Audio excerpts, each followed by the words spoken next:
So Donald Trump's campaign for 2020 has begun. What do you think?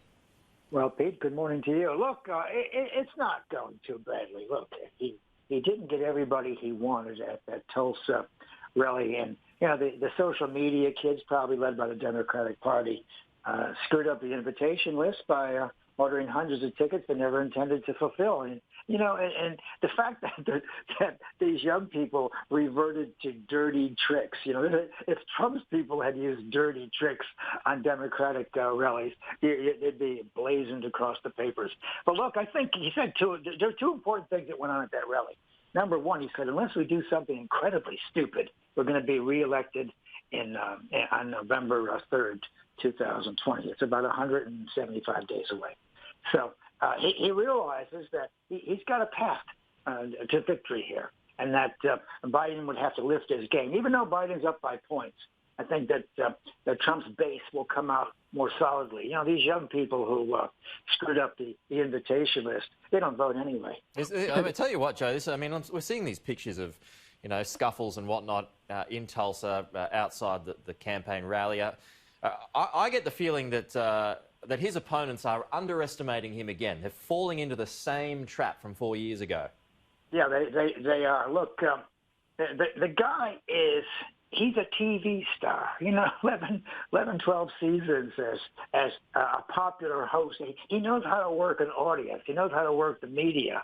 And, you know, he was elected because he was the guy who was going to go to Washington and break the log jam. That is, he was going to, you know, drain the swamp, et cetera. But look, the other important thing he did at about the same time as the Tulsa speech is he fired the head of the Southern District Attorney in New York. And this is the guy, Berman, and his group who were going after the president's family, his charities, the inaugural ball. They were going after wire transfers to Stormy Daniels and all that. This was the killing crew.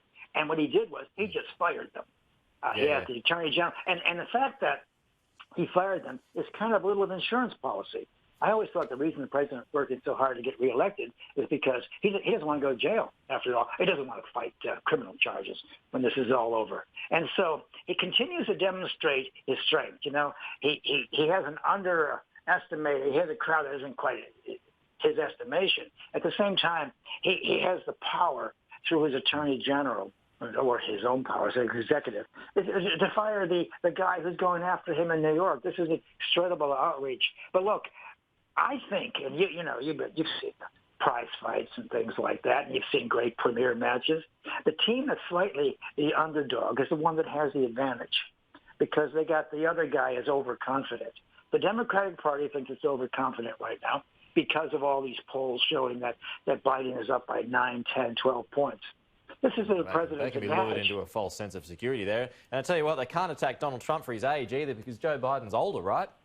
Yeah, Biden would be the oldest guy down in the White House. And Biden right now is being forced, or he said he was going to bring a woman on board, just fulfill some duty that he Kamala has. Harris? Is it Kamala Harris?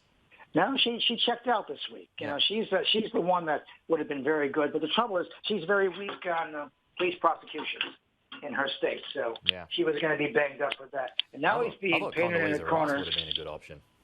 Well, yeah, but the fact that he can't get the best person. He's got to get somebody to tick the box. Yeah, I know. You know, and there's no one he can tick. There's no one that's going to tick the box that is going to be the natural leader of the Democratic Party when he goes. So he's got himself in a tough spot. And, you know, he's going to probably wind up with somebody like the governor of the state of Alaska who brought John McCain down like a ton of bricks. You Sarah Palin? Yeah, Palin. You know, Palin coming back. But as a Democrat. The point is that McCain went and got this woman because it filled ticked all the boxes. Didn't work well.